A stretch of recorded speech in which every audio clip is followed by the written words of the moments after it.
पाराचनार में corona virus से बचाव के लिए जिला इंतजामिया ने टीएमए और सीएनडब्ल्यू के ताउन से डिसइंफेक्ट गेट लगवा लिए हैं, जिससे रश वाली जगहों में कोरोना से बचाव और अदम फैलाव में मदद मिलेगी। देखते हैं पाराचनार से गुलफाम हुसैन तोरी की इस रिपोर्ट में। कबायरी जिला कुरम के तहसीलों पाराचनार और सदा में भी कोरोना वायरस के अदम फैलाव के लिए डिसइंफेक्ट गेट लगवाए गए हैं। डिप्टी कमिश्नर कुरम शाह फहद ने डिस्ट्रिक्ट हेडक्वार्टर अस्पताल पाराचनार में आइसोलेशन वार्ड और डिसइंफेक्ट गेट का मुआयना करते हुए कहा कि जिला हुकूमत तमाम तर इकदाम कर रही है, जिससे इस मूजी वायरस से बचाव में मदद मिलेगी।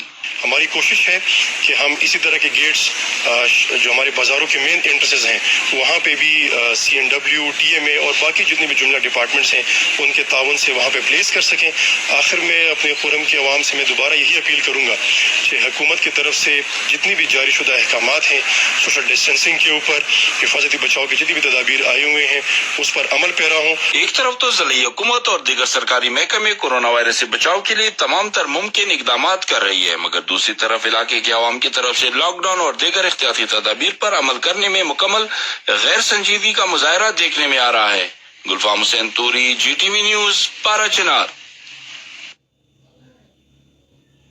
पाराचनार में कोरोना वायरस से बचाव के लिए एहतियाती तदाबीर अख्तियार की जा रही हैं, तो पाक पतन में भी कोरोना वायरस के बाइस लॉकडाउन के दौरान पाक फौज ने पुलिस के हमला जिला भर में फ्लैग मार्च किया।